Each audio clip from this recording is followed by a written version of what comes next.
먼저 이 교리와 부흥이라고 하는 이 컨퍼런스가 지금 7번째 계속 진행되는 것을 보고 참 기쁘게 생각합니다. 그리고 이 교리와 부흥이라고 하는 것은 매우 밀접한 관계가 있는 것을 잘 알 수 있습니다. 앞 시간에도 우리가 들었고 작년에 조나단 에드워즈에 대한 거기에서도 언급이 됐고, 사실은 교리가 빠진 채 부흥이란 있을 수도 없고요.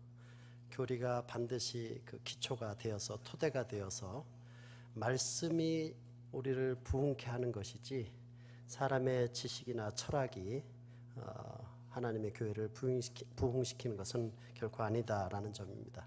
그런 점에서 이 교리와 부흥이라고 하는 컨퍼런스는 우리들의 목회를 든든하게 지탱해주는 아주 중요한, 그리고 그 목표 방향성이 하나님의 성령에 의한 부흥이라고 하는 것을 생각할 때 아주 적절하고도 또 이 시대에 꼭 필요한 귀한 사역을 하고 있다라고 생각을 합니다. 그래서 이 모든 일을 이렇게 마련하고 계획하고 또 이렇게 진행토록 힘써 주시는 우리 예수비전교회 목사님과 또 함께 참여해서 한국교회를 조금이라도 갱신해서 하나님이 기뻐하시는 그런 교회들로 세워지고 성장해 가고 또 그래서 하나님께 영광 돌리는 우리 목회자들 되신 줄 알고 감사합니다. 이런 자리에 시간을 내서 이렇게 오신다는 것도 굉장히 기쁘게 생각하고 또 말씀의 동역자로서 아주 매우 기쁘게 생각합니다. 실은 앞 시간에 박완철 교수님을 통해서 전반적인 정지 작업이 되었다라고 생각을 합니다. 그리고 어제 저녁에 그 다큐멘터리 영화도 상영해서 여러분들이 로이 존스 목사님의 생애라든지 그분이 하셨던 전반적인 이해를 갖고 계시리라 생각을 합니다. 그런 가운데 제가 뭘 더 덧붙일 게 있을까라는 싶은 생각이 좀 듭니다. 거기에서 이미 나왔던 부분들이지만 이제 좀 더 세밀하게 살펴보는 내용으로서 한번 같이 유익한 시간이 되기를 기대합니다. 우리가 알다시피 20세기에 기독교의 가장 위대한 설교자로 묘사되는 로이 존스 목사님은 우리 한국교회에 익히 잘 알려져 있습니다. 교단을 불문하고 잘 알려져 있습니다. 강해집 설교뿐만 아니라 여러 가지 시리즈 설교집들을 통해서도 알려져 있고요. 특별히 지금부터 정확히 50년 전에 1969년의 봄에 미국 웨스트민스터 신학교에서 전했던 설교에 관한 이 특강, 이것은 영어권 설교자들뿐만 아니라 우리 한국 설교자들에게도 잘 알려져 있습니다. 이 특강은 1971년도 목사와 설교라고 하는 제목으로 출판되었고 40년 뒤에는 기념판이 나와서 우리나라도 여전히 번역되어 있습니다. 그래서 첫 번째 나왔을 때는 선문강 목사님, 오늘 저녁에 아마 특강이 있으실 줄로 아는데 선문강 목사님이 번역을 하셨고, 40년 기념판은 우리 정군도 목사님이라고 고신측의 목사님이신데 남아공에서 로이 존스 목사님의 설교로 박사학위를 받아서 그것을 새롭게 또 번역해서 우리 한국교회에 유익을 주고 있습니다. 그리고 이 로이 존스 목사님이 전했던 이 특강은 자신의 40년 이상의 목회 경험을 가지고 했기 때문에 어떤 설교학 이론을 가지고 강의한 것이 아니라 자신의 목회 경험이 밑받침되어 있고 또 그것이 그 열매가 확인되어 있는 것을 가지고 전했던 특강이라는 점에서 아주 특징이라 할 수 있습니다. 특별히 그의 설교 신학의 특징은 무엇보다도 설교에 있어서의 성령론적 접근일 것입니다. 이 사실은 그의 책에서 잘 나타나고요. 특히 토니 사전트라고 하는 분이 로이 존스 목사님의 설교를 성령론적 관점에서 학위 논문을 써서 미국 웨스트민스터 박사학위 논문인데 그것이 한국에는 위대한 설교자 로이드 존스라는 책 제목으로 번역되어 출간되기도 했습니다. 이런 설교에 있어서의 성령론적 이 관심은 최근 약 20, 30년 멀리 봐도 한 3, 40년밖에 되지 않습니다. 그런 사이에 주목을 얻게 된 것은 상당히 고무적인 일이다라고 생각을 합니다. 왜냐하면 설교자의 설교 사역에 있어서 성령 하나님의 사역과 분리되어서는 도무지 생각할 수 없는 일이기 때문입니다. 그래서 오늘 저에게 주어진 발표 제목은 로이 존스의 성령론적 설교입니다.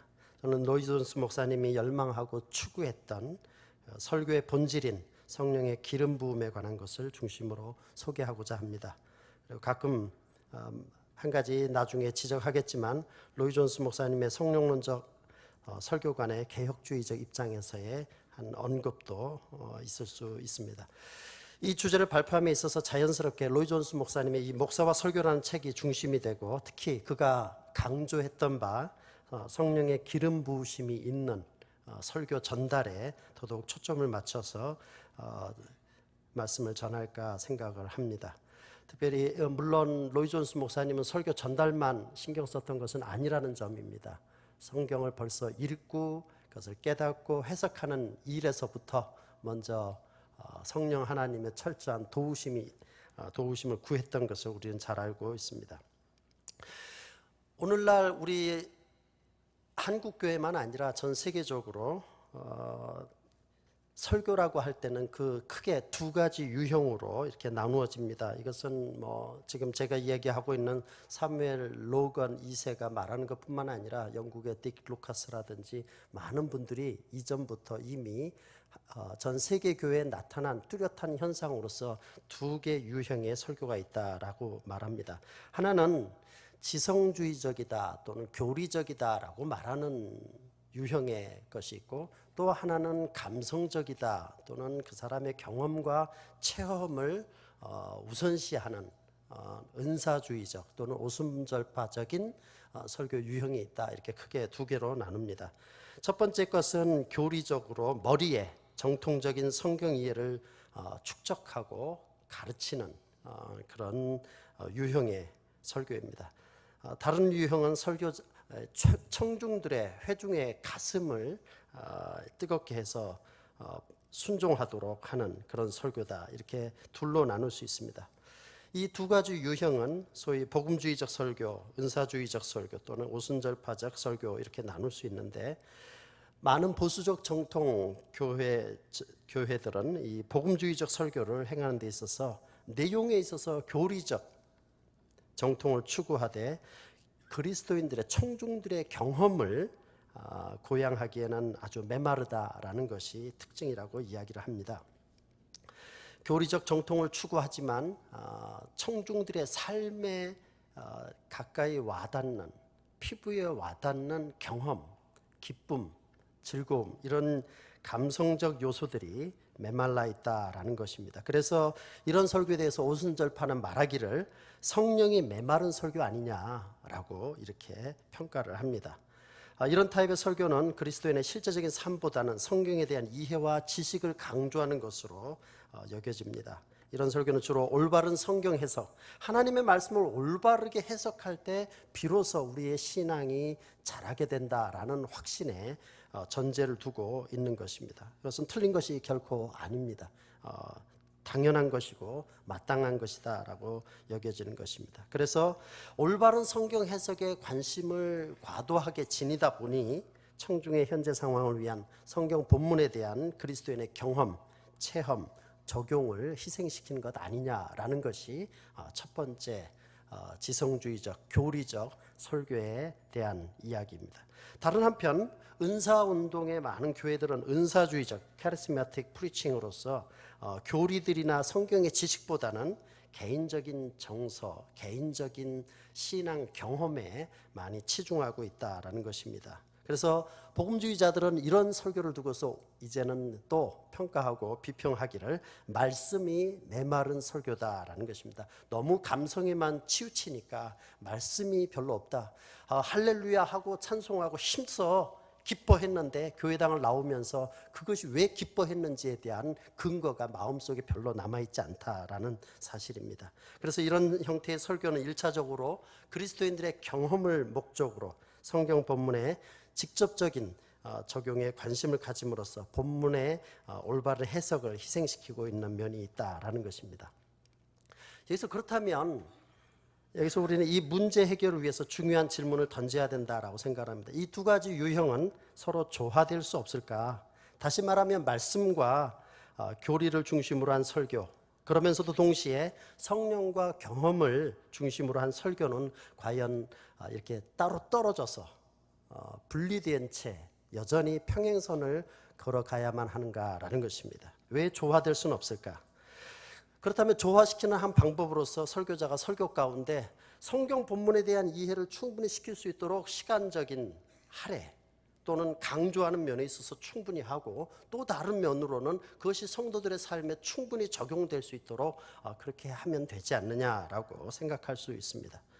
하지만 이렇게 단지 기계적인 방식으로 시간 할애를 균등하게 배분함으로써 서로를 시킬 수 있다라고 하는 문제는, 그런 비율로 적당히 잘 짜 맞춰진 그런 설교는 우리의 해답이 될 수 없다고 생각합니다. 왜냐하면 이 문제는 말씀과 성령이라고 하는 이 말씀과 성령이 가지는 내적인 관계를 이해하지 못하면은 이 두 개를 조화시키고 결합시키는 데만 관심을 갖고 있다라는 것입니다. 그 내재적인 관계성을 잘 알아야 되지, 전에는 말씀을 너무 중심으로 했으니까 이제는 성령 쪽으로 좀 당겨와야 되지 않느냐, 진자의 추를. 아니다, 전에는 너무 이쪽에 그리스도인의 체험을 이야기하고 강조하는 이 성령 중심의 것이었다면 이것을 좀 땡겨와서 말씀에 기초하도록 좀 땡겨와야 되지 않느냐라고 하는 식의 이야기로는 이 문제를 해결할 수가 없다라는 것입니다. 왜냐하면 말씀과 성령 사이에는 그 분명한 내재적인 관계 속에 있기 때문이다라는 것입니다. 그렇기 때문에 화란의 개혁신학자였던 이 홀베르다라고 하는 신학자는 말하기를, 이것저것의 문제는 이것도 저것도의 답변으로 해결될 수 없다고 올바로 지적했습니다. 왜냐하면 이 둘 사이에는 내재적인 결합과 본질적인 통일성이 있기 때문이다라는 것입니다.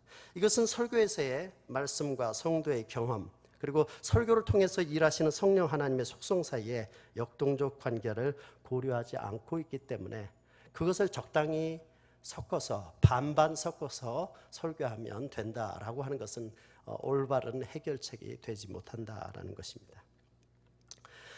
바로 이런 문제점을 가지고 이런 문제 인식을 가지고 좀 더 진행해 보기로 하겠습니다. 설교와 성령의 기름 부음입니다. 먼저 설교자의 준비와 성령의 기름 부음인데요. 로이 존스 목사님은 설교에서의 성령의 사역을 최고의 가치로 생각합니다. 다시 말하면 성령의 기름 부음이 없는 설교 사역은 효과가 없다라고 지적하고 있습니다. 로이 존스 목사님에게 있어서 설교에서의 성령의 사역은 그 어느 것과도 비길 수 없고 또한 대체할 수도 없는 필수적인 것이요 최상의 것입니다. 그래서 그는 자신의 책 마지막에서 영역 있는 증거라는 그런 고린도전서 2장 2절에 나오는 말씀이죠. 2장 4절에 나오는 말씀이죠. 그래서 거기에서 성령의 감동과 기름 부으심에 대한 것을 소개하고 있습니다. 자신이 앞서 말했던 것을 다 이야기해놓고 맨 마지막까지 남겨둔 이유가 다른 데 있지 않다. 그것은 바로 설교자의 모든 준비가 갖추어진 이후에서야 성령 하나님께서 충분히 사역하시고 일하실 수 있다, 활동하실 수 있다라는 확신에 있기 때문에 맨 마지막에 이야기를 하고 있는 것입니다. 여기서 로이 존스 목사님은 이것을 이야기하기 위해서 그것이 왜 그런지를 성경적 근거를 들어서 이야기를 합니다. 그것은 바로 엘리야의 갈멜산에서의 바알과 아세라 우상 숭배자들과 선지자들과 싸우는 것을 이야기합니다. 거짓 선지자들과의 대결에서 엘리야 선지자가 준비했던 불로써 응답하시는 하나님, 그가 참 하나님이다라는 것을 보여주기 위해서 우리가 성경에서 열왕기상 18장에 나오는 것처럼 모든 준비를 다 하지 않습니까? 나무를 펼쳐놓고 각을 뜨고 물을 세 동이 갖다 붓고 하는 그런 모든 일이 있고 난 다음에서야 비로소 성령 하나님께서 행했다라는 것입니다. 그런 것처럼 설교에서도 성령의 기름 부으심이 있고 역사하심이 있는 설교는 다름 아니라 설교자가 자기의 의무를 충실하게 다 준비해 놓고 있을 때, 그때서야 성령께서 활동하시고 은혜를 주신다라는 사실을 말하고 있습니다. 하지만 로이 존스 목사님은 설교자의 이러한 면밀한 준비가 칭찬받아 마땅한 일이지만 그 준비가 언제나 자동적으로 성령의 기름 부음을 보장하는 것도 아니라는 것을 바르게 인식하고 있습니다. 이렇게 말합니다. 여러분들은 지식을 가질 수도 있고 준비할 때 면밀할 수도 있습니다. 그러나 성령의 감동하심이 없이는 아무런 능력도 가질 수 없고, 그리 되면 여러분이 설교한 것은 아무런 효과도 가져오지 못할 것입니다. 로이 존스 목사님은 설교자의 준비와 설교에서의 성령의 사회 관계를 바르게 이해해야 한다라고 말합니다. 면밀한 준비와 성령의 감동은 서로 상충되는 것이 아니라 상호 보완적인 것으로 간주돼야 합니다라고 말합니다. 그래서 설교자들로 하여금 극단에 치우치는 경향을 주의하라라고 경고하고 있습니다. 우리 모두 극단에 치우치는 경향이 있습니다. 어떤 이는 자기 자신의 준비에만 의지하고 더 이상은 바라지 않고, 어떤 이는 준비를 경멸하여 성령의 역사와 감동과 영감에만 의지하는 경향을 가집니다. 그러나 어느 한쪽만으로는 결단코 되지 않습니다. 늘 둘을 겸해야 하고 둘이 함께 가야 합니다라고 강조하고 있습니다. 이것은 앞서 시간에도 언급되었던 18세기 부흥의 선두주자였던 조지 휘필드가 이미 명확하게 주장했던 바이기도 합니다. 그가 말하기를 기도 없이 연구하는 것은 무신론이요, 연구 없이 기도하는 것은 뻔뻔스러운 짓이다라고 말하고 있습니다. 그래서 연구에 부지런히 힘쓰는 분들이 있다면 그런 분들은 기도하는 것을 절대 잊어서는 안 된다라는 것입니다. 근데 기도의 많은 부분을 시간을 두고 하나님께 찾는 사람은 연구하지 않을 수 없습니다. 기도만 하고 연구하지 않는다, 사실은 그건 맞지 않거든요. 기도하는 사람은 하나님의 말씀에 대한 갈급함, 그 하나님의 말씀의 송이꿀보다 달다는 그 맛을 알기 때문에 연구하게 되겠죠.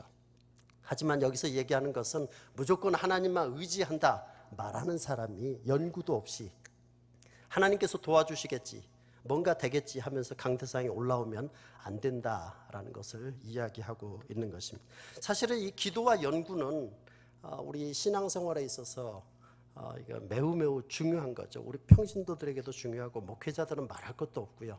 그리고 이것은 이미 중세시대에는 오라 에트 라보라라고 해서 기도와 노동을 이야기했던 것입니다. 다시 말하면 하나님을 의존하는 기도 생활과 또 우리가 힘써 땀 흘려서 일해야 하는 노동이 언제나 함께하는 것이다라는 것입니다. 그래서 유럽을 여행해 보시면 이런 오라 에트 라보라라고 하는 것들이 집에 이렇게 처마에 이렇게 새겨져 있는 것들을 종종 보실 수가 있습니다. 그래서 또 그것은 다른 말로 하면 16세기 종교개혁자들이 얘기했던 피에타스 에트 스키엔지아라고 해서 경건과 학문으로 동일하게 나타나고 있습니다. 우리의 삶은 하나님 앞에서 경건한 삶이 되어야 되고, 동시에 그것은 우리가 지식을 가지고 학문을 가지고 하나님을 영화롭게 해야 된다라는 것이 항상 같이 가는 것입니다. 그래서 제가 알기로는 통합축에 이 학교 장신대 그 교훈이 이 피에타스 에트 스키엔지아, 경건과 학문 아니겠습니까? 그래서 이것은 우리의 신앙에 있어서 매우 중요하다라는 것입니다. 조지 휘필드는 정말 대단한 사람이었습니다. 지금 우리에게 이제 조금씩 알려져 있습니다. 아놀드 델리모어라고 하는 침례교 목사님이 30년 인생을 걸고 쓴 책입니다. 두 권으로 나와 있는데 첫 번째 책이 20년에 걸쳐서 연구한 책입니다. 그 이후에 두 번째 책을 10년에 걸쳐서 쓴 책인데, 로이 존스 목사님이 이야기하기를 아놀드 델리모어 이 사람은 조지 휘필드를 위해서 태어났다라고 말할 정도로, 지금 우리는 복 있는 사람에서 아마 한 권짜리로 이렇게 나와 있어요. 1000페이지가 넘습니다. 하지만 여러분들은 시간을 들여서 읽어봐야 할 아주 중요한 책입니다. 그리고 매우 유익합니다. 여러분들의 목회가 큰 전환점을 이룰 수 있을 만큼 중요한 책이기도 합니다. J.I. 패커가 이 조지 휘필드를 소개하면서 이렇게 소개를 했습니다. 지금 현대에 지금 영국에 있는 영국 출신이거든요. 조지 휘필드가. 그렇기 때문에 영국의 지금 현대 크리스찬들에게 지난 18세기에 유명한 그런 설교자가 부흥사가 누구였는지 아십니까? 라고 묻는다면 이구동성으로 전부 다 존 웨슬레지요. 그거야 당연하죠. 라고 대답한다는 것입니다. 동시에 18세기에 이제 대서양을 건너서 미국 대륙에 가서 현재의 미국에 가서 크리스찬들에게 묻습니다. 18세기에 이 미국 땅에 가장 유능한 신학자와 부흥사가 누구였습니까? 그럼 말할 것도 없이 조나단 에드워즈라고 이야기한다는 거죠. 예, 그렇다는 거예요. 하지만 우리가 시대를 거슬러 올라가서 그때 당시에 18세기의 사람들에게 영국의 크리스찬들과 미국의 크리스찬들에게 동시에 물어본다면 누구라고 대답하겠습니까? 말할 것도 없이 조지 휘필드라는 것입니다. 왜냐하면 조지 휘필드의 영향력은 그때 당시에 엄청났던 것입니다. 그래서 여러분들이 아놀드 델리모어의 책을 한번 꼭 읽어보시고 도전받으시면 좋겠습니다. 제 자신이 아놀드 델리모어를 가지고 석사 학위를 했거든요. 그러면서 엄청난 도전을 받고 그리고 그의 설교를 전부 읽고 하면서 도전받고 그리고 그의 설교를 한마디로 얘기하면 이 기도가 충만한 설교였다라고도 말할 수 있습니다. Prayerful preaching.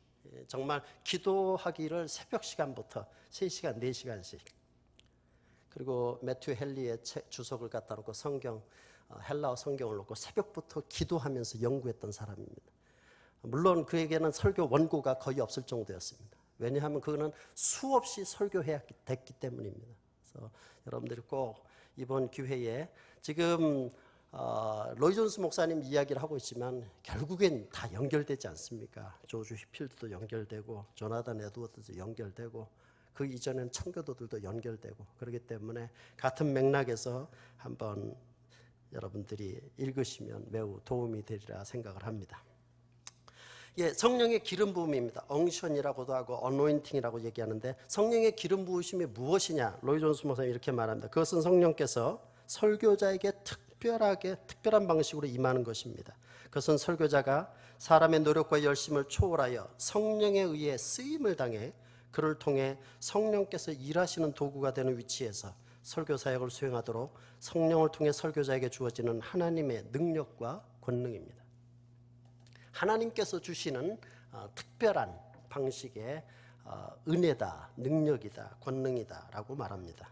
로이 존스는 설교자가 성령의 기름 부음을 받아 사역해야 한다고 주장하면서 이런 주장의 근거로서 성경적인 가르침, 성경적 근거와 교회사의 근거를 들어서 소개하고 있습니다. 첫 번째, 성경적 근거입니다. 로이 존스는 성경의 가르침, 특히 신약 성경에서 설교자에게 성령의 기름 부음이 필요하다는 것을 자세하게 논증하고 있습니다. 많이 여러 구절들을 논증합니다. 그 중에서 3가지만 우리가 한번 살펴보겠습니다. 첫 번째는 누가복음 4장 18절을 근거로 해서 우리 주 예수 그리스도께서 요단강 세례 사건에서 성령의 기름 부음을 받아 복음을 전파하셨으니 설교자 역시 당연히 성령의 기름 부음을 받아야 한다고 주장하고 있습니다. 문제는 하나님의 아들이신 우리 주님 자신마저도 당신의 사역을 수행하기 위해 이 독특하고 특별한 성령의 기름 부음을 받지 못하셨다면 땅 위에 한 사람으로서 그의 임무를 행사하지 못하셨을 것이라는 점입니다. 정말이지 이것은 주님에게도 그러합니다. 주님께서 그러하셨으니 우리가 당연히 성령의 기름 부음을 받아야 된다라는 이야기입니다. 두 번째는 제자들에게 우리 주님께서 하신 말씀입니다. 사도행전 1장 8절에 또 그리고 누가복음 24장 46절과 49절로 연결되는 이 말씀 속에서 그 약속의 성취로서 사도행전 2장에 나오는 오순절 성령 강림 사건이 바로 설교자의 일을 수행하기에 완전한 위치와 조건이라고 언급하고 있다는 점입니다. 다시 말하면 제자들은 그리스도의 복음을 전파하는 증인으로서의 모든 지식을 가지고 있었음에도 불구하고 효과적인 증거가 되기 위해서는 거기에 덧붙여서 성령의 권능과 기름 부음과 나타남이 있어야 한다라고 말하고 있습니다. 이들 제자들에게 마저 이것이 필요했다면 이 일을 전하려고 하는 모든 다른 이에게는 얼마나 더 절실하게 필요하겠습니까? 주님도 그러셨고 주님의 제자들 사도들도 그래 했다. 라고 할 것 같으면 오늘 현대의 설교자들에게는 말할 것도 없다라는 거예요. 마지막 세 번째입니다. 로이 존스는 성령의 감동을 정의하는 말씀으로서 데살로니가서 1장 5절 말씀을 지적하고 있습니다. 이는 우리 복음이 너희에게 말로만 이른 것이 아니라 또한 능력과 성령과 큰 확신으로 된 것임이라. 우리가 너희 가운데서 너희를 위하여 어떤 사람이 된 것은 너희가 아는 바와 같으니라. 그러면서 이 데살로니가서 1장이 설교하는 일에 매우 중요한 성경이라고 지적합니다. 설교하는 일과 복음 전하는 일에 관한 한 가장 결정적인 또 중차대한 장입니다. 그는 그들에게 말로만 온 것이 아님을 재음미케 하는 것입니다. 그것은 말로 왔습니다. 그러나 그것은 말로만 아니라는 것입니다. 설교하는 일을 끝내 효과 있게 하는 성령의 능력이 더하여졌던 것입니다. 바로 이것이 교회를 회심시켰고 교회를 창조했고 설립했습니다. 능력, 성령, 큰 확신. 사실 로이 존스 목사님은 고린도전서 2장 1절에서 5절까지 사도 바울의 설교관도 여전히 인용하고 있습니다. 우리가 잘 아는 바처럼 십자가에 못 박히신 예수 그리스도 외에는 아무것도 알지 아니하기로 작정했다라고 하면서 무엇을 전할 것인가에 대한 것을 확실하게 말했습니다. 십자가에 못 박히신 그리스도라는 것은 유대인들에겐 도무지 받아들여질 수 없는 이야기입니다. 하나님의 기름 부으심을 받은 자가 어찌 저주에 십자가에 매달릴 수 있냐라는 것입니다. 그렇지만 하나님께서는 그것을 통해서 오히려 구원하시기를 기뻐하신 하나님의 지혜가 있다라고 말하고 있습니다. 그것이 복음 전도자에게 전해져야 할 첫 번째, 무엇을 전할 것이냐, 십자가에 못 박히신 그리스도. 그리고 4절 말씀에 나타난 것처럼 사람의 설득력 있는 말로 전하지 아니하고 하나님의 성령의 나타남과 능력으로 복음을 전했다라고 이야기를 하고 있습니다. 그래서 이 복음 전하는 사역에 있어서 성령 하나님의 사역이 필수적인 것을 이야기하고 있습니다. 그리고 5절에서는 왜 그렇게 했느냐라는 것을 얘기하고 있습니다. 이는 너희 믿음이 사람의 말에, 사람의 지혜로운 말에 있지 않냐고 하나님의 복음의 능력에 있게 하기 위함이라고 얘기하고 있습니다. 그렇기 때문에 우리들의 목회자들이 특별히 복음을 전하는 일에 있어서 하나님의 말씀에 기초해서 성도들의 신앙이 자라갈 수 있도록 안내해야 되는 것이 분명하다라는 것입니다. 그래서 사도 바울의 설교관을 분명히 얘기하고 있습니다. 그러면서 설교 사역에서의 성령의 사역과 기름 부으심, 능력의 나타나심, 이것이 필수적인 것을 이야기하고 있습니다. 결론적으로 로이 존스는 우리 주님과 제자들 그리고 사도 바울의 예시를 통해서 설교자가 성령의 기름 부음을 받아야 복음의 증인으로서 능력 있게 사역할 수 있다고 이렇게 논증하고 있습니다. 성경적 근거뿐만 아니라 이제는 교회사적 근거를 이야기도 합니다. 하지만 더 나아가기 전에, 교회사적인 것을 이야기하기 전에 이러한 성령의 권능이 설교자에게 단지 한 번만 임하는 것이 아니라 반복될 수 있다고 지적하고 있습니다. 기독교 설교자에게 임하는 권능이나 또는 권능의 발현은 단지 한 번만 있는 일이 아니라 반복될 수도, 또 매우 여러 번 되풀이될 수도 있다라고 말합니다. 이러한 권능은 로이 존스에게 있어서 다름 아닌 성령으로의 세례 또는 성령 세례인데, 성령 세례의 진정한 목적이 무엇이냐? 그것은 사람들이 그리스도와 그의 구원을 능력 있게 증거하는 데 있다라고 주장합니다. 즉 성령 세례는 중생이나 성화가 아니라 능력, 증거하는 능력이라고 주장합니다. 성령의 세례는 중생이 아닙니다. 사도들은 이미 거듭나 있었던 것입니다. 그리고 그것은 1차적으로 성화를 촉진시키기 위해서 주어진 것이 아닙니다. 그것은 능력의 세례, 불의 세례인 바 사람으로 하여금 증인이 될 수 있게 하는 세례입니다. 여기서 우리는 로이 존스의 성령 세례 개념을 파악하게 됩니다. 그가 이해하는 성령 세례는 중생도 아니고 성화도 아니고 더구나 성화를 촉진한 것도 아닌 오로지 증인으로서의 권능을 받는 기름 부음이다라는 것입니다. 로이 존스가 이렇게 표현한 것은 복음을 전하는 설교라는 측면에서 능력 있는 증거를 강조하기 위해 독특한 의미로 사용한 것으로 저는 이해합니다. 이것이 로이 존스가 이해했던 성령의 기름 부음을 받아서 복음을 전한다라고 하는 내용의 이야기입니다. 두 번째로 넘어가서 설교자가 이제 성령 세례 혹은 성령의 기름 부음을 받아야 할 근거로서 로이 존스 목사님은 이 성령 세례가 교회의 오랜 역사 가운데서 특히 부흥의 시대에는 반복되었다라고 주장하고 있습니다. 장구한 교회 역사는 우리가 신약 가운데서 보는 것이 언제나 부흥과 개혁 시대에 교회의 특징으로 되었다는 것을 거듭 보여줍니다. 라고 하면서 교회 역사상 부흥의 시대에 특별히 이러한 성령의 권능, 성령의 부어짐, 세례 이런 것들이 있었다라고 말하고 있습니다. 그래서 로이 존스는 성경에 기록된 하나님의 사역이 교회사를 통해서 지속된다라고 이해를 하였습니다. 이것은 정말 바른 이해라고 생각합니다. 지금의 현대에 우리가 살아가는 교회의 역사가 성경의 역사와 단절된 또 다른 역사를 살아가는 것이 아니라 살아계신 하나님의 주권 아래 여전히 지금도 동일하게 이어져 가고 있다라는 것을 말하고 있는 것입니다. 그렇기 때문에 피터 루이스는 이야기합니다. 로이 존스의 성경과 역사에 대한 이해를 다음과 같이 지적하고 있습니다. 로이 존스 박사에게 있어서 교회사는 하나님의 활동하심으로 살아있는 역사였다. 그가 우리 시대의 운동들과 경향들을 평가할 수 있었던 것은 이러한 역사적이고 성경적인 관점을 지니고 있었기 때문이다. 사도시대 역사는 그 핵심에 있어서 부흥 가운데 있는 교회의 전형적인 이야기이며 심지어 개인적 경험의 수준에서조차 오순절은 하나님께서 결코 과거에 격리된 한순간으로 남겨둔 것이 아니라 너희와 너희 자손들에게 주어진 약속으로서 새롭고도 강력한 차원의 영적 체험이 우리 모두에게 가능한 것이라고 주장했다라고 피터 루이스가 이야기를 합니다. 이런 맥락에서 로이 존스는 교회사에서 성령 세례를 받았다고 확신하는 부흥시대의 중요 인물들을 시대별로 나열합니다. 두 사람씩 짝을 지어서 이야기를 하는데 종교개혁자 루터와 칼빈을 비롯해서 영국의 휴 레티머, 존 브래드포드를 얘기하고요. 이 사람들은 영국 종교개혁 당시에 아주 인물들이었습니다. 그리고 16세기 말 스코틀랜드의 로버트 브루스와 17세기 초 존 리빙스톤을 이야기하고 미국에서는 코튼 매터와 리차드 매더를 얘기하고요. 18세기는 조지 휘필드와 존 웨슬리 그리고 웨일즈에 있어서는 하웰 해리스와 다니엘 로젠즈를 얘기합니다. 그리고 그 외에 특출한 인물들의 전기적인 일화들을 계속 소개하고 있습니다. 이런 일화들 가운데 하나인 데이비드 몰간의 일화는 우리의 주목을 이끌기에 아주 충분한 정도로 아주 감동적입니다. 인상적입니다.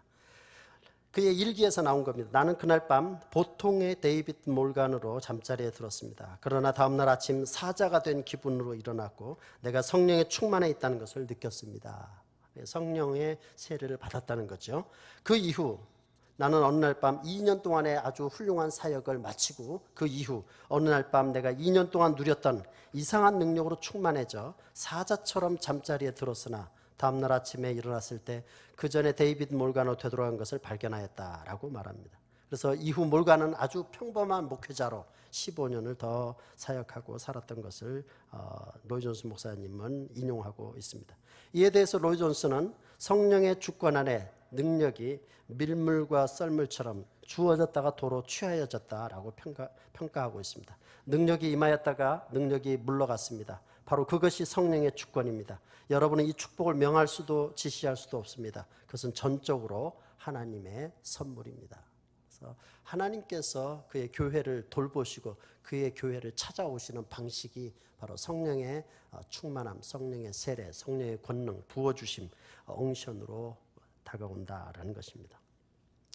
로이 존스에게 있어서 설교란 불붙는 논리로서 지성과 열정이 언제나 함께하는 것이다 라는 점입니다. 설교한다는 것이 무엇입니까? 불이 붙어있는 논리, 감동적인 이지, 그것이 불 있는 신학입니다. 불이 타지 않는 신학은 결함 있는 신학입니다 라고 이야기를 합니다. 다르게 표현하자면 설교란 언제나 빛과 열을 함께 갖는 것입니다. 설교자는 반드시 빛과 뜨거움을 다 가지고 있어야 합니다. 설교 내용에 따라 전달하는 것을 더하는 것입니다. 뜨거움이 없는 빛은 결코 어떤 사람도 감동시키지 못합니다. 빛이 없는 뜨거움은 영구한 가치가 없습니다. 그래서 이 빛과 열이 있어야 된다라고 말합니다. 로이 존스는 특별히 설교에 있어서 이거는 아주 구체적이고 독특한 면인데요. 두 가지 요소로서의 설교의 내용과 설교 행위를 구분하고 있습니다. 다시 말하면 서먼과 프리칭을 구별하고 있습니다. 로이 존스 목사님의 설교 원리와 실제에 대해서 연구를 했던 정군두 목사님의 그 논문을 볼 것 같으면 거기에서 이 로이 존슨 목사님의 설교의 세 가지를 이야기합니다. 서먼이라고 하는 것과 프리칭이라고 하는 것이 있는데, 이 서먼이라고 하는 것은 설교의 내용을 담고 있고 설교의 형식을 가지고 있다는 것이고, 그 다음에 이 프리칭이라는 것은 설교의 전달에 관련된 것이라는 거죠. 그래서 이 설교라고 하는 서먼이라고 하는 것의 그 메시지는 무엇이냐? 그것은 항상 신학적이어야 된다. 그 신학적이라고 하는 말 자체는 항상 그것은 교리에 튼튼하게 기초해야 된다라는 말입니다. 그래서 항상 신학적이어야 된다. 그러면 그것을 갖다가 풀어내는 방식, 형식은 뭐냐? 그것은 언제나 강해 설교해야 된다. 본문을 풀어내주고 본문이 이야기하게 되고 본문이 증거하도록 풀어주는 방식. 그래서 설교의 형식은 언제든지 그것은 강해 설교해야 된다. 그러면서 세 번째로는 그러면 전달하는 데 있어서 이것은 어떻게 해야 되느냐? 항상 성령의 능력 아래서 전달되어야 된다라는 것입니다. 이 프리칭이라고 하는 것은 설교 전달 행위에 관한 것이기 때문에 이 전달하는 행위에 있어서는 성령의 사역이 반드시 있어야 된다. 물론 교리적이고 신학적이어야 된다든지 강해 설교라고 하는 이런 부분에 성령께서 전혀 상관하지 않으시냐? 그렇지 않습니다. 처음서부터 설교의 시작부터 이미 관여해 오신 일이지만 설교의 전달에 있어서는 성령의 사역이 더더욱 두드러지게 뚜렷하게 드러난다라고 하는 것을 말하고 있습니다. 그래서 설교문과 설교 전달 행위, 서먼과 프리칭을 구별해야 한다라고 주장합니다. 그러면서 이것이 정당한 이유, 그리고 그것에 대해서 인식해야만 하는데 인식하지 못하는데 18세기에 조지 휘필드는 이미 이것을 인식했다라고 말합니다. 앞서 이야기가 된 이야기입니다. 휘필드의 설교를 출판하고자 했던 프랭클이라고 하는 사람이 이 조지 휘필드의 설교문을 출판하고 싶었어요. 요청했더니 대답이 뭐냐? 당신은 번개와 우레소리를 종이에 인쇄할 수 없을 것입니다 라고 했던 유명한 일화를 언급하는 것입니다. 로이 존슨은 이처럼 설교 내용과 설교 행위를 구별하지 못한 결과 설교의 위치가 하락했다라고 지적하고 있습니다. 왜냐하면 이런 메시지 자체보다 문학적 표현을 중시했던 설교집 발행하는 일이 설교하는 일에 악영향을 끼쳤기 때문이다라는 것입니다. 설교라는 사실은 그 현장이 있어야 되는 것인데 그런 현장감을 빼뜨린 채 그냥 글자만을 가져와서 문학적 표현으로 했던 당시의 시대상을 고발하고 있는 것입니다. 그래서 로이 존슨 목사님에 의하면 설교 행위에 있어서 설교자는 언제나 청중을 감안하여 자유롭고 살아있는 상호 교환을 이루는 웅변가가 되어야 된다라고 주장을 합니다. 다시 말하면 강당과 회중석 사이에 상호작용의 요소를 이미 다 간파하고 있었던 것을 보여줍니다. 설교자가 말하는 동안 어느 의미에서 회중들로부터 무엇인가를 끌어내고 있어야 한다는 것입니다. 회중 가운데는 영적인 사람들, 성령으로 충만한 사람들이 있는데 그들은 그 기회에 어떤 공헌을 하고 있는 것입니다. 참된 설교에는 상호 교환의 요소가 있기 마련입니다. 설교자가 이 영적 자유의 요소 때문에 아직 회중으로부터 어떤 것을 받을 수 있고 그렇게 할 수 있습니다. 상호작용과 행동, 반응이 있게 되고 종종 이것은 아주 중대한 변화를 가져오기도 합니다. 그래서 청중과 설교자 사이에 이런 신비로운 만남, 인카운터가 있는 거죠. 회중과 청중 사이에. 회중들의 기도가 그래서 설교자에게 매우 필요하고요. 스펄전도 그것은 100번 강조했던 것입니다. 청중들이 이 말씀을 듣기 위해서 얼마나 간절한 마음으로 기도하느냐, 그리고 설교자를 위해서 기도하느냐, 이것은 사실상 우리 장로교회에서는 이미 이야기하고 있던 것입니다. 예배 모범에 볼 것 같으면 웨스트민스터 그 모임에서 가졌던 예배 지침에 볼 것 같으면 성도들은 반드시 설교자를 위해서 기도하고 내 주변에 있는 이웃을 위해서 기도하고 내 자녀들을 위해서 기도하고 내 자신의 말씀을 받도록 준비하라고 예배 지침에 이미 나와 있는 것입니다. 그렇기 때문에 설교자를 위한 기도 성도들이 반드시 해야 되고 설교자 자신이 이 은혜가 미치도록 우리가 기도해야 되는 것은 말할 필요가 없는 것입니다. 로이 존슨은 특별히 설교 전달 행위에 있어서 마음의 자유로움을 지녀야 한다라고 지적합니다. 왜냐하면 이 자유로움이 설교자들에게 임할 성령의 감화에 개방적이 되기 때문이다라는 것입니다. 내가 말하고 있는 것은 설교자는 자유로워야 한다는 것입니다. 그 자유로움은 순간적인 영감을 받아들일 수 있도록 마음을 열고 있어야 한다는 의미에서의 자유입니다. 설교하는 일이란 성령의 감화와 능력을 뒷받침한 행위이고 설교 준비라는 것이 설교의 내용을 준비를 끝마쳤다고 해서 끝난 것이 아니기 때문에 이 점을 강조해야 합니다. 그래서 하나님 앞에서 자기 자신을 자유롭게 열려있는 자세로 성령께서 언제든지 나를 들어 쓰시도록 개방되어 있어야 된다라고 강조합니다. 설교자가 언제나 성령의 감동에 개방적이 된다라고 하는 것은 설교 원고를 의지하지 않고 성령을 의지한다는 의미입니다. 우리의 신앙을 성령에게 보다 설교 원고에 둔다는 것은 정말 큰 위험이 존재합니다. 우리의 믿음이 설교문에 의지하고 있어서는 안 됩니다. 성령 자신에게 있어야 합니다. 그러므로 첫째도 자유, 마지막도 자유, 언제 어디서나 자유라는 것을 확신하도록 하십시오. 그런 다음 사람들과 접촉하십시오. 설교에 있어서 이 설교 원고에 매이지 말라라고 아주 실질적이고 구체적인 지침과 안내를 하고 있는 것입니다. 그렇죠. 원고가 준비되어 있고 충분히 준비되어 있음에도 불구하고 설교 원고에 매이는 경우가 많이 있습니다. 그래서 우리 설교학에서는 얘기할 때 이거를 페이퍼 월이라고 합니다. 종이담이라고 합니다. 이 종이 때문에 성도들과 직접적인 콘택이 멀어질 수 있다라는 것입니다. 그래서 그렇지 않도록 이렇게 주의를 주는 거죠. 로이 존슨은 설교자가 성령을 의지하는 가운데 자유로움을 유지해야 한다고 이렇게 주장을 합니다. 이 자유로움의 요소는 정말 중요합니다. 설교는 언제고 성령, 그의 능력과 지배 아래서 행해져야 합니다. 또한 설교자는 무엇이 일어날는지 알지 못합니다. 그러므로 항상 자유로우시기 바랍니다.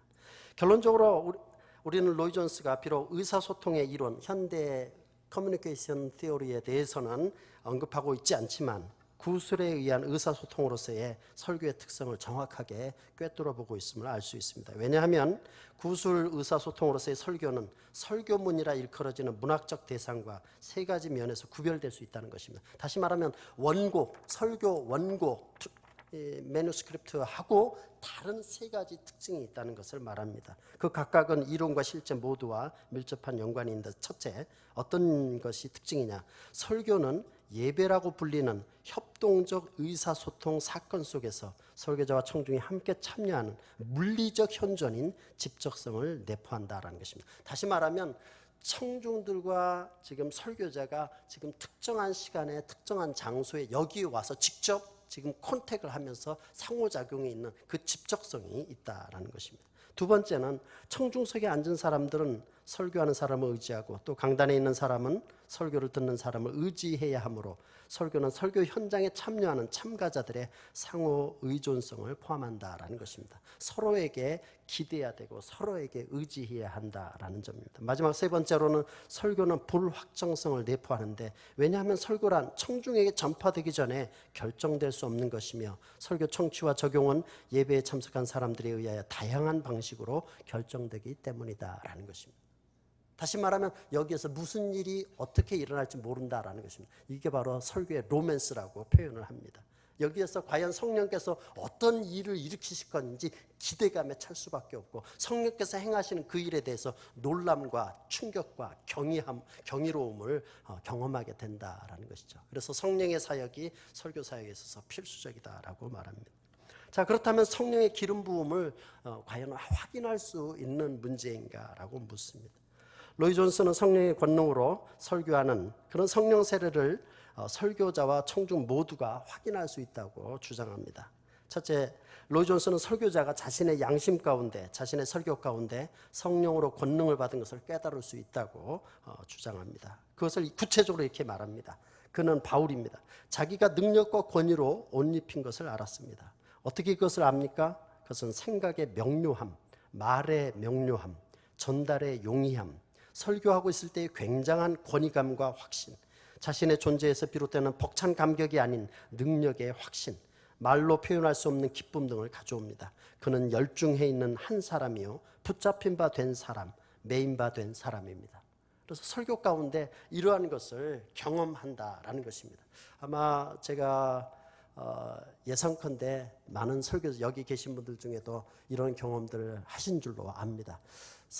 로이 존슨 목사님이 이야기하기도 자신이 설교 서재에서 설교 준비를 할 때 도무지 생각하지 않았던 명료한 생각과 명료한 표현들이 설교하는 이 자리에서 그렇게 표현되고 성도들과 자기 자신이 함께 매인 것을 확인할 수 있다라고 이야기를 하고 있습니다. 더 나아가서 로이 존스는 설교자가 이렇게 성령의 권위로 옷 입혀지게 되면 그는 자신이 설교하는 동안 마치 자신이 몸 밖으로 이끌려 나와 스스로를 관망하는 듯한 경험을 갖는다고 지적합니다.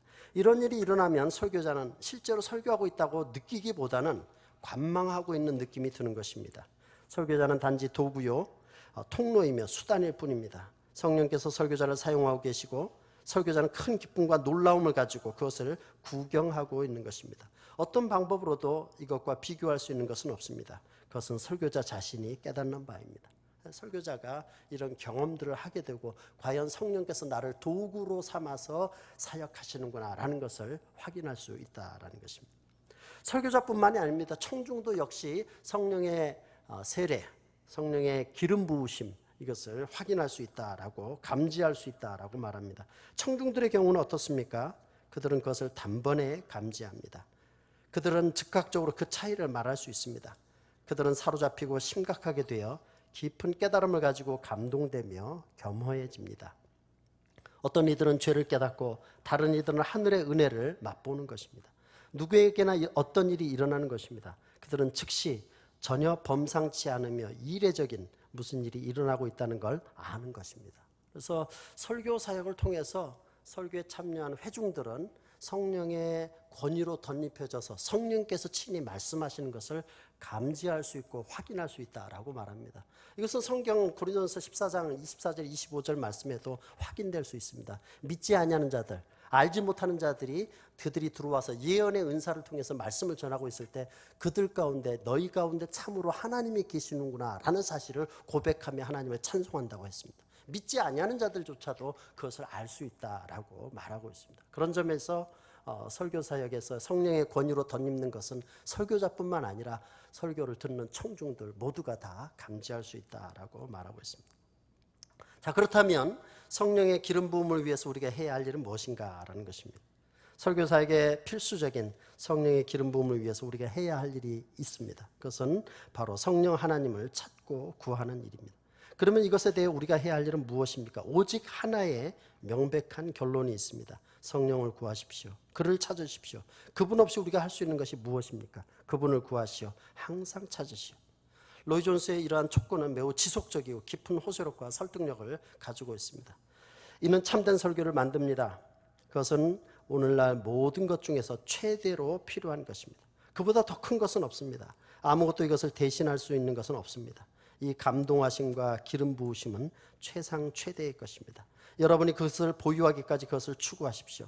그렇지 않거든 만족하지 마십시오. 여러분이 내 말과 내 전도함이 사람의 지혜에 권하는 말로 아니하고 성령과 그 능력을 따라서 하는 것이다 라는 말을 할 수 있을 때까지 추구하십시오. 성령께서는 여러분이 요구할 수 있고 생각할 수 있는 모든 것이 넘치도록 풍성하게, 이거 잘못 못합니다. 풍성하게 하실 수 있습니다. 지금까지 우리가 살펴본 바를 정리하면 다음과 같습니다. 로이 존스는 설교에서의 성령의 기름 부음이 매우 중요하다는 사실을 성경의 가르침과 교회사의 증거를 예시로 논증하였습니다. 그리고 설교에서의 성령의 기름 부음은 성령 세례로서 그 주된 목적이 중생이나 성화가 아닌 복음의 증거를 위한 능력의 임함이었습니다. 그러므로 이 권능은 언제든지 반복될 수 있는 것입니다. 설교자는 언제나 청중과 상호작용의 요소를 고려해서 자유로움을 유지해야 하는 것입니다. 특히 성령께서 그 주권을 따라 설교 가운데 능력으로 역사하시도록 설교자는 자유로운 마음으로 열려 있어야 한다는 것입니다. 즉 설교자는 원고에 매이지 말고 성령을 의지해야 한다는 것입니다. 이런 성령의 특별히 임하심은 설교자뿐만 아니라 설교를 듣는 청중 역시 알 수 있고 감지할 수 있습니다. 로이 존스는 이런 성령의 감동하심과 기름 부으심을 얻기까지 만족하지 말고 추구하라고 촉구합니다. 이제 우리의 관심을 돌려서 왜 로이 존스가 이런 성령의 기름 부음 혹은 성령 세례를 강조하는지 한번 살펴볼 필요가 있습니다. 강조한 배경이 무엇일까라는 것입니다. 앞서 말씀드렸던 토니 사전터는 로이 존스가 설교 사역에서의 성령의 기름 부음 혹은 성령 세례에 대해서 확신하게 된 세 가지 배경을 제시합니다. 첫 번째는 20세기 오순절파와 카리스마 이 은사주의 운동의 등장과 더불어서 되살아난 로이 존스의 개혁신학에 대한 관심 때문이었다라고 지적합니다. 특히 성령론에 대한 관심의 증가가 있었기에 이것을 자신의 설교 사역에서의 성령의 일하심, 기름 부으심 이거를 확인하게 됐다라는 것이고요. 두 번째, 로이 존스 자신은 교회 사적인 예시, 특히 청교도들과 18세기, 19세기 설교자들의 체험과 증언을 통해서 소위 두 단계 유형이라고 불릴 만한 구원과는 구별된 성령 세례를 확신하고 발전시켰다라는 것입니다. 이것이 로이 존스의 독특한 점이고 우리가 한번 깊게 생각해 봐야 될 한 면이기도 합니다. 세 번째는 로이 존스 자신의 개인적 체험, 즉 설교 사역에서의 하나님의 부르심과 1949년도에 있었던 하나님의 임재와 사랑에 대한 경험입니다. 따라서 토니 사전트는 로이 존스를 카리스마적 설교자로 묘사하고 있습니다. 우리의 견해로는 로이 존스를 카리스마적 설교자로 묘사하는 것은 정확할 뿐만 아니라 그의 설교 철학을 이해하는 데 핵심이 된다. 설교를 준비하고 전달하는 데 성령의 능력 주심이 있어야 한다는 신념은 그의 사역 형태를 결정지었다라고 그의 연구 결과를 이렇게 말하고 있습니다. 앞서 말씀드렸던 피터 루이스 목사님은 노팅엄의 이반제리칼 코너스톤 처치의 목사님이셨습니다. 참 우연찮게 제가 노팅엄에서 공부를 할 때 그 교회에 출석을 했었고 또 피터 루이스 목사님과 이런저런 이야기들을 나눈 그런 기회를 가졌습니다. 로이 존스 목사님의 장례식을 주재했던 이 피터 루이스는 로이 존스가 20세기 중반 영국에서 널리 성장하던 급진적이고 강력한 두 운동이 있었는데 그것은 서로 대척점에 서 있었던 개혁주의와 은사운동의 양립성, 둘 다 가능하다라는 것입니다. 둘 중에 하나를 택하는 것이 아니라 둘 다 가능하다는 양립성을 깨달았기에 성령 세례를 강조하게 되었다라고 주장합니다. 로이 존스 박사의 성경에 대한 충성심, 그의 역사의식, 광범위한 독서, 하나님의 일들 앞에서 지닌 심오한 겸손은 그로 하여금 무비판적인 것은 아니었을지라도 현재 일어나는 은사운동의 많은 측면들을 환영하게 인도했고 자신이 서 있는 개혁주의 전통을 포함한 역사적 복음주의와 은사운동이 근본적으로 양립된다는 것을 깨닫게 하였다라고 이야기합니다. 다시 말하면 성경을 통해서 그것을 확인하게 됐다라는 것입니다. 그리고 교회사적인 많은 증거들이 그것을 분명히 수용하게 그리고 환영하도록 만들었다라고 이야기를 하는 것입니다. 사전트나 지금 피터 루이스뿐만 아니라 그의 외손자인 크리스토퍼 캐서우드도 말합니다. 로이 존스가 건전한 교리와 체험을 믿은 사람으로서 지성의 사용과 참된 정서의 느낌을 결합하였다라고 지적합니다. 다시 말하면 로이 존스는 항상 자신을 18세기 사람이라고 묘사했는데 즉 18세기에 일어난 위대한 교리적이며 체험적인 부흥에 강조점을 둔 사람들의 후계자는 뜻입니다. 로이 존스는 또한 칼빈의 건전한 교리에 대한 사랑과 감리교 부흥의 불을 결합시킨 칼빈주의 감리교도들의 마지막 인물로 일컬어져 왔기에 캐서우드는 그가 성경적 의미에서 개혁주의자인 동시에 은사주의자였다라고 결론 짓습니다.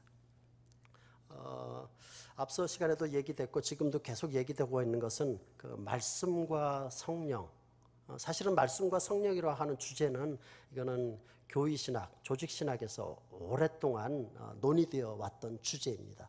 근데 그것이 실천적으로 설교에서 이게 확인된 것은 사실상 칼빈의 설교에서도 분명히 나타났고요. 특별히 17세기, 16세기 후반에부터 17세기에 있었던 영국 청교도들에게서는 이건 더욱더 뚜렷하게 나타나는 것입니다. 그래서 그들의 설교를 소위 경험적 설교라고 이야기합니다. 그래서 그때 당시에 16세기 당시에 쓰였던 용어로서 엑스페리멘탈, 엑스페리엔지아, 경험이라고 하는 그 단어에서 나온 엑스페리멘탈 프리칭을 이야기하고 있습니다. 앞서 말씀하셨던 박원철 교수님의 그 이야기 역시 말씀과 경험의 통합이다.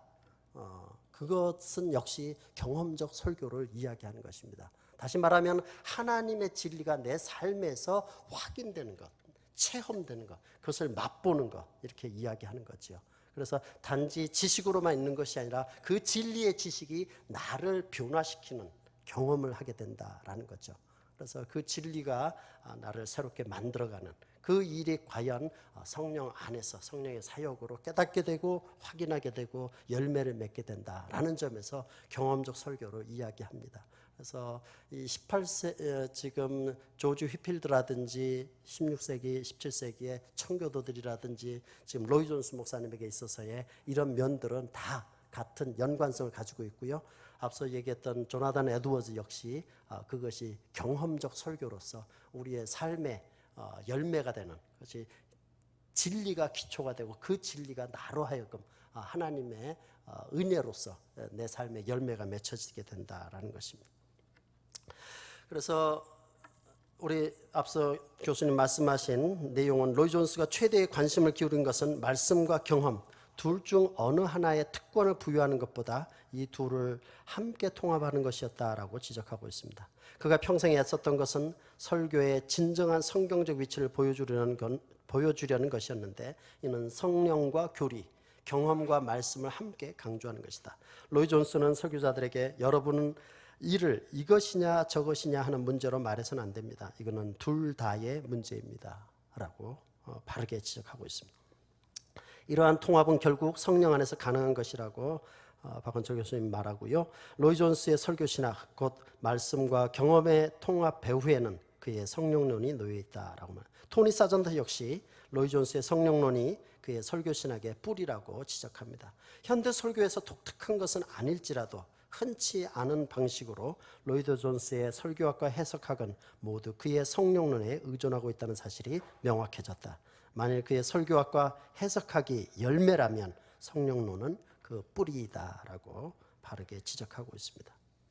로이 존스의 성령 세례와 성령의 주권적 사역을 번역한 정원태 교수님인데 로이 존스의 성령론이 개혁주의 입장에서 오순절파의 성령론을 바로 이해하고 소화하고 흡수하여 바르고 참된 성경적 성령론으로 통일한 것이라고 확신합니다.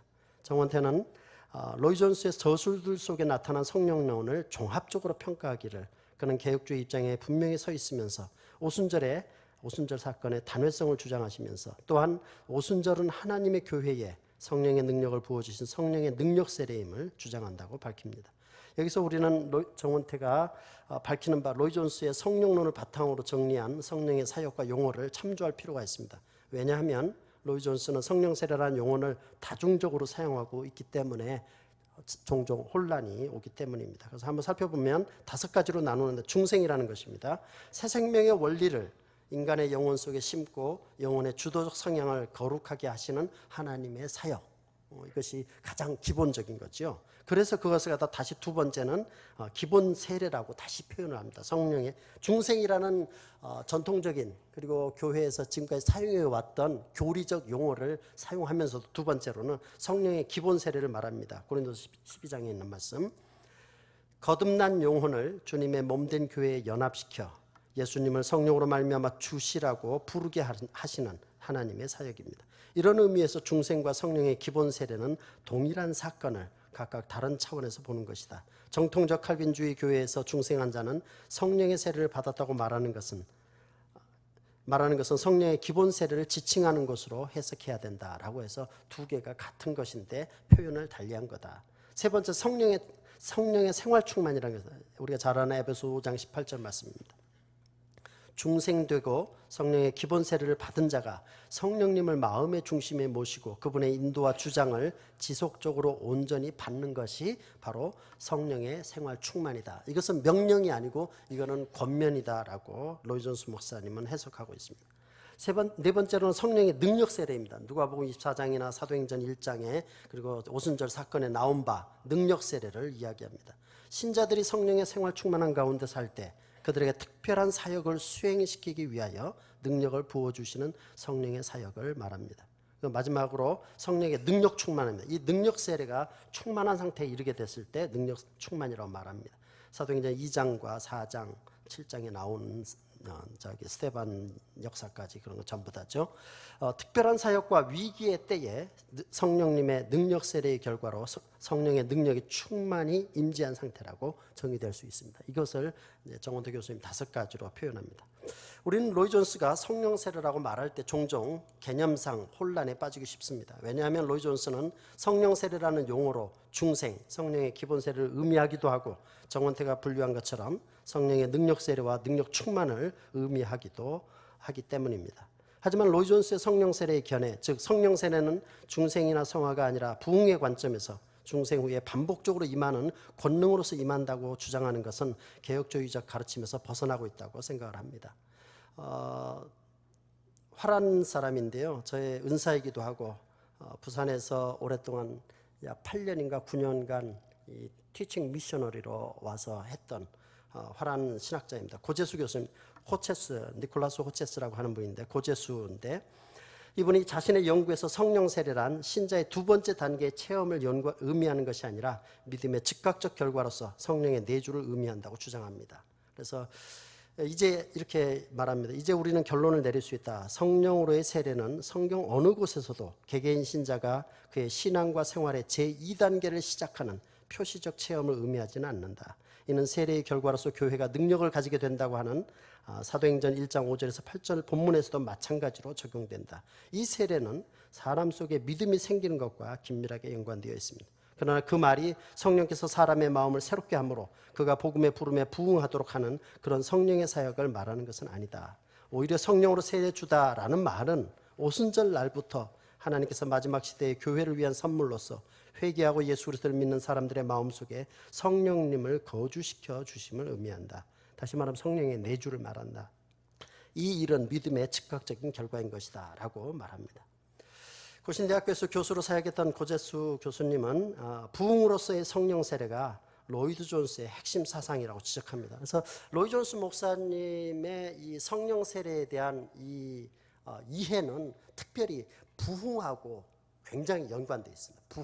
부흥하고 연관되어 있는 까닭은 설교자 목사와 설교라고 하는 이 특강에서뿐만 아니라 지금 그가 바라보는 시대적 상황을 그렇기 때문에 지금 교회가 가장 필요라는 것이며 이 세대가 가장 필요라는 것은 하나님의 말씀, 설교밖에 없다라고 주장하게 된 거거든요. 그런데 이 시대를 바라보는 인식이 있었기 때문에 그 시대를 인식한 것을 지금 부흥과 연결시켜서 복음 설교와 연결시켰기 때문에 능력 있는 성령의 세례가 필요하다라고 말했던 것이거든요. 그래서 이것이 아주 특징적이고 이것이 큰 기여를 했던 것은 단지 설교가 교회 안에서의 일로만 그치지 아니하고 이것이 전 세계를 변화시킬 수 있는 가능성까지 열고 있다는 것이고, 그것은 마이클 이톤이라고 하는 사람이 저기 프레토리아에서 석사 논문을 썼던 것이 나와 있죠. 그래서 마틴 로이 존스 목사님의 성령 세례에 관련된 학위 논문인데 나와 있습니다. 그걸 통해서도 거기서도 이야기하는 바 마지막 결론이 뭐냐? 그것은 바로 이 신앙의 문제를 바로 이 성령 세례의 문제를 통해서 우리들의 크리스찬의 삶과 직접적으로 연결시킨 기여가 있다, 공헌이 된다라고 이야기하고 있습니다. 그래서 로이 존스 목사님의 성령론은 그냥 딱딱한 이론으로서의 성령론이 아니라 그것은 우리 크리스찬의 삶과 밀접하게 연관되어 있다는 점에서 큰 기여를 했다라고 이야기를 합니다. 고재수는 그래서 로이 존스의 성령 세례를 꼼꼼하게 살핀 후에 다음과 같이 결론 짓습니다. 그래서 내용이 많이 있습니다. 성령으로의 세례와 신자의 체험이라는 책 속에 로이 존스 목사님의 성령 세례에 관한 것을 아예 한 장을 떼어서 그것만 연구한 겁니다. 그래서 그것을 다 실을 수가 없기 때문에 여기서 결론만 제가 가져왔습니다. 성경에는 로이 존스가 모사하는 부흥이란 한 번도 나오지 않는다. 그것은 성령으로의 세례를 언급하는 본문에도 성령으로의 세례가 없는 본문에도 나타나지 않는다. 또한 성경에는 우리가 성령이 충분히 주어지지 않았기 때문에 부흥을 추구해야 한다고 말하지 않는다. 오직 발견된 것은 성령의 선물이 예수 그리스도를 믿는 것과 관련된다는 주장이다. 그리스도 안에서 자신을 궁극적으로 계시하신 하나님을 믿는 자는 하나님의 약속대로 그 믿음을 따라 성령을 선물로 받는다. 그 선물은 그리스도 안에서 완전히 또는 완전하게, 이분이 화란 사람인데 한글로 직접 쓰신 거예요. 제가 신학교 갔을 때 깜짝 놀랐어요. 외국인이 저렇게 한국말 잘하나 할 정도로, 아주 놀랄 정도로 한국말을 잘하신 분. 그 선물은 그리스도 안에서 완전하게 살아야 하는 책임을 주는 것이다. 설교는 특별한 체험을 강조하는 대신 하나님의 구원 사역과 그리스도 안에서의 생활을 강조해야 된다라고 결론 짓고 있는 것입니다. 그래서 이것은 또 다른 지금 고재수 교수님의 주석학적 배경에 근거를 두고 결론을 진 것입니다. 로이 존스가 설교에 있어서 성령의 기름 부음을 강조한 것은 매우 귀중한 가치를 갖습니다. 왜냐하면 설교가 지성과 감정 그리고 의지를 다루는 전인적 사역임을 잘 파악할 뿐만 아니라 이러한 청중들에게 궁극적인 영향을 끼치는 성령의 사역을 바르게 지적했기 때문입니다. 즉 현대교회 현상 가운데 뚜렷하게 상반된 두 가지 조류의 견해와 경향이 그것들이 갖고 있는 장점들과 약점들을 잘 파악했을 뿐만 아니라 그 두 조류가 내재한 장점들을 바르게 제시했기 때문입니다. 한편으로 개혁주의 노선의 성경적 교리에 치중하되 사람들의 삶의 경험을 무시하는 지성적 설교가 있다면, 다른 한편으로는 사람들의 감정을 고조시키되 성경적 가르침이 부족한 오순절파적인 설교가 있다라는 것입니다. 이 둘은 서로 대척점에 서 있기에 자신의 약점을 상쇄시키고 극복할 수 있는 장점을 상대방으로부터 배워야만 한다라는 것입니다. 스스로 개혁파 설교자라 인식한 로이 존스는 설교의 원천이 성경임을 강조할 뿐만 아니라 설교는 반드시 성경에서 비롯되어야 한다는 점에서 분명코 개혁주의 노선에 서 있음이 확실하다라고 저는 평가할 수 있습니다. 더 나아가서 그는 설교에서 설교자의 면밀한 준비와 수고를 인정하되 성령의 기름 부음이 없이는 열매와 효과가 없음을 바르게 지적하였습니다. 그는 성령의 감동과 사역을 강조함으로써 청중들의 전인격적인 변화를 정당하게 추구하였습니다. 하지만 로이 존스가 주장하는 부흥의 관점에서 설교자에게 임하는 성령의 기름 부음과 권능이 비평의 여지가 없는 것은 아닙니다. 왜냐하면 그의 성령론은 오순절파 신학이 갖는 오류를 갖고 있기 때문입니다. 물론 예언해야 된다, 방언해야 된다, 신유, 치유의 은사가 있어야 된다, 그런 얘기를 하는 것은 아닙니다. 하지만 왜냐하면 그의 성령론은 오순절파 신학이 갖는 오류의 특성을 갖고 있기 때문입니다. 신자에게 권능을 부여하는 성령의 기름 부음이 회심과 중생 후에, 그 후에 부어지는 축복이며 이 축복은 반복될 수 있다고 주장함으로써 소위 제2의 축복, The Second Blessing을 주장하는 오순절파의 성령론을 따르고 있기 때문이다라는 것입니다. 물론 그는 성령의 주권과 사역에 대한 개혁파적 정통교리를 포기한 것이 아니라 당시 그가 살아갔던 교회의 환경에서 그 무기력과 활력 없음을 성령의 기름 부음과 감동에서 찾으려 노력한 것은 옳은 일이다라고 믿습니다. 하지만 성령의 기름 부음 혹은 성령 세례가 중생 후에 반복된다는 견해는 성경적 근거가 희박한 주장에 불과하다라고 생각을 합니다. 하지만 로이 존스의 이런 약점이 그가 의도했던 무기력했던 교회의 부흥을 위한 그의 열망을 상쇄시킬 수는 없을 것입니다. 또한 그가 설교자들에게 성령의 기름 부음이 절실하게 필요하다고 강조했던 것마저 가볍게 무시될 수도 없습니다. 특히 그가 성령께서 설교사에게 임하시어 은혜를 베푸시도록 기도하라고 요청했던 것은 오늘날도 절실하게 필요한 일입니다. 성령 하나님께서 우리 한국교회를 긍휼히 여기시어 이 땅에 다시금 은혜의 강물이 넘쳐나기를 소원합니다. 감사합니다. 질문.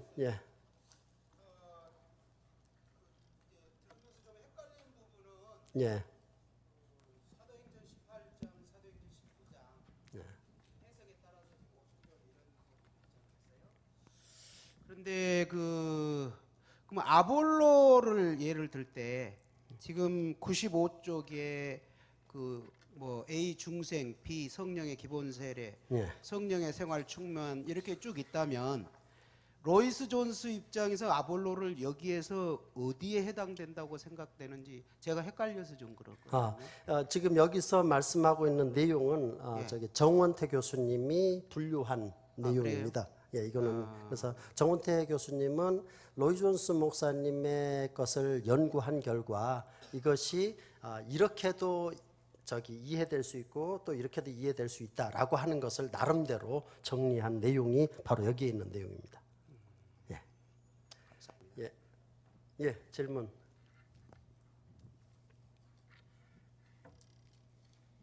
좀 전에 앞서 말씀하셨던 목사님과 좀 반복되는 거기도 한데 예. 그럼 로이드 존슨 목사님께서 우리가 예. 보통 한국 교회도 많이 헷갈리는 부분인데요. 예. 성령의 기름 부으심, 예. 성령 세례, 음흠. 성령 충만 음흠. 이 부분에 대해서 예. 용어를 달리 쓰셨는지 예. 아니면 덩그려서 그냥 성령 세례라고 쓰시면서 음흠. 그 의미들 다 포함해서 이제 95쪽에 있는 그렇게 사용하셨는지 예. 용어를 달리 하셨는지 아니면 그거를 차별을 주셔서 음. 말했는지 예. 어떻게 그래요. 설명하실까요? 저기 좋은 질문입니다. 저기 그래서 마이클 이톤이 마지막 결론에서 이야기합니다.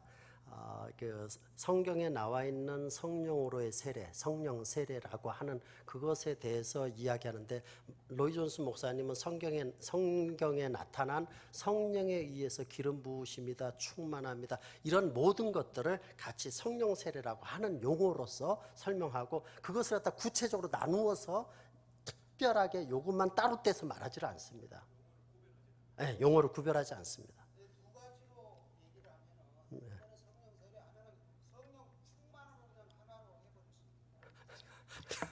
예. 네. 그래요. 그러니까 지금 우리가 헷갈린다고 얘기하는 까닭은 우리가 교리적으로 교회가 작성해서 우리가 신앙의 요체로 받아들이는 교리적으로는 중생이다라고 하는 것이고 그리고 난 다음에 회심의 과정 속에서 성화되어가는 과정을 이야기하는 것이 기본적인 우리의 내용인데 근데 이 성령 세례라고 하는 것을 중생이나 성화나 성화를 촉진시키는 그 어떤 것이 아닌 다른 것이다라고 이야기를 그렇게 굳이 하시니까 여기에서 이것이 소위 오순절파에서 얘기하는 것과 연관성을 많이 갖게 돼버렸다라는 점을 말합니다. 그렇기 때문에 그를 카리스마틱 프리처라고 얘기하는 것이고 그러면서 동시에 그는 리폼드였다. 자기 자신이 웨스트민스터 신학교 가서 얘기했다. 나는 리폼드입니다. 나는 개혁주의자입니다. 라고 얘기를 하거든요. 그러면서도 지금 이런 얘기를 하고 있으니까 그래서 피터 루이스 목사님 같은 경우는 그는 개혁주의적 입장에서 오순절파적인 것을 가져와서 했다라고 그렇게 표현을 하는 거죠. 그래서 오순절파의 많은 오류들을 가져온 것이 아니라 이것이 마치 제2의 세컨드 블레싱처럼 얘기하는 그 부분에 있어서는 이거는 우리가 한번 숙고해 봐야 된다라는 점을 제가 말씀드리는 겁니다. 네.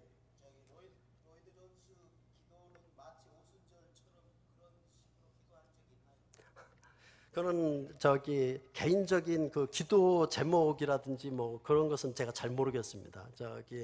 저는 기도한다면 뜨겁게 기도하는 것이고 마음을 쏟아놓고 기도하는 것이고 눈물로 호소하는 것이고 그렇기 때문에 오순절파적인 것이 틀렸다라고 저는 생각지 않습니다.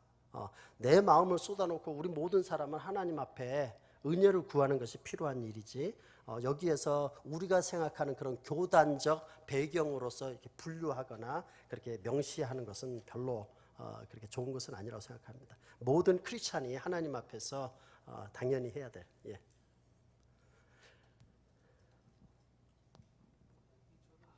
예, 뒤쪽에 지금 질문이 있습니다.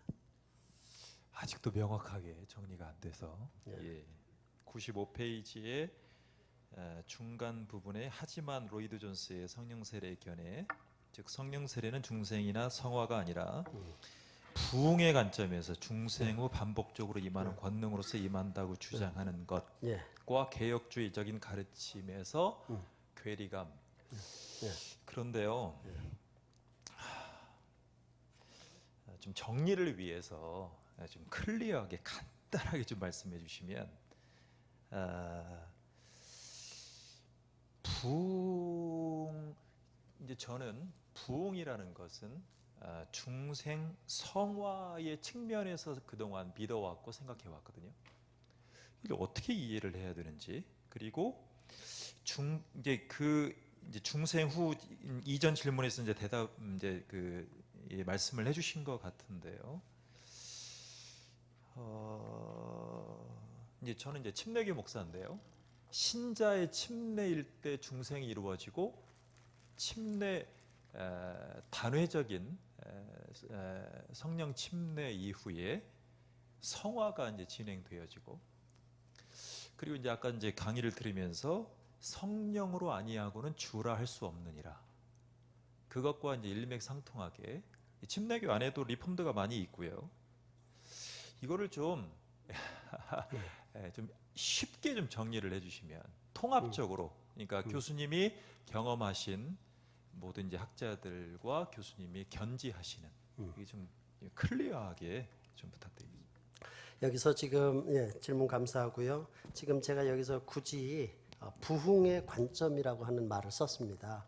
이것은 아까 제가 강의하면서 말씀드렸던 것처럼 로이 존스 목사님이 그 시대 상황을 보고 무기력해진 교회 속에 다시금 부흥과 회복을 간절히 열망하는 그런 환경 속에서 성령의 세례를 받아야 능력 있게 그런 일들이 가능하다라는 사실을 성경적으로 확인하게 됐고, 그리고 난 다음에 그걸 교회사에서 확인을 통해서 얻었기 때문에 이것은 부흥을 위해서 절대적으로 필요하다. 다시 말하면 우리들이 크리스찬들의 삶에 있어서 삶의 체험의 관점에서 있어야 된다라고 이야기를 하는 것이고요.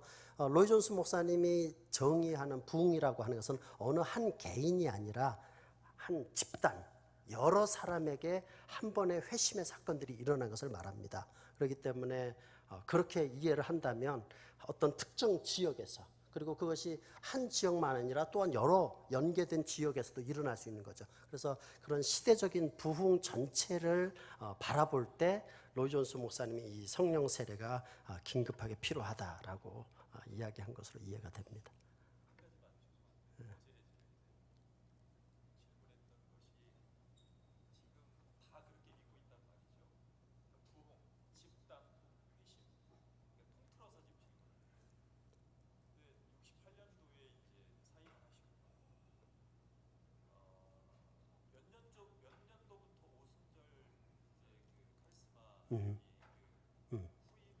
네. 예, 예. 예.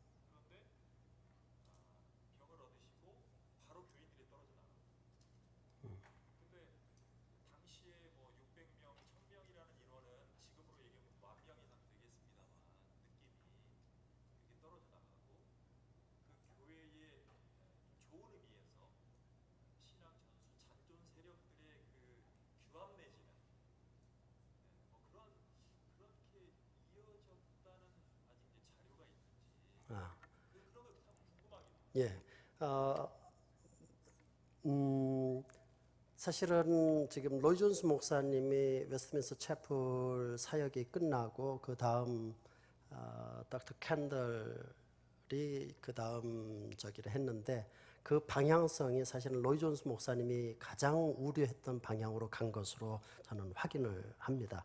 저 자신도 1999년도에 웨스트민스터 채플을 방문했었고, 거기에 있는 북스토어에 있는 분이나 거기에 있었던 그 소위 거기를 관리하시는 분하고도 대화를 했는데, 그 전과 지금이 많이 달라졌다라고 하는 얘기를 실제로 제가 들었고요. 그런 점에서 로이 존스 목사님이 원치 않는 방향으로 지금 그리 진행됐다라고 생각을 합니다. 그리고 로이 존스 목사님이 이런 견해를 갖게 된 것은 1950년대 중반 정도로 알고 있습니다. 그다음 1965년도에 여러분들 알고 있는 그 Joy Unspeakable이라고 하는 책이 이제 출판되게 됩니다. 근데 이미 50년대 당시에는 이미 중생과 성령 세례를 동일한 것으로 이해하고 있었습니다. 초창기.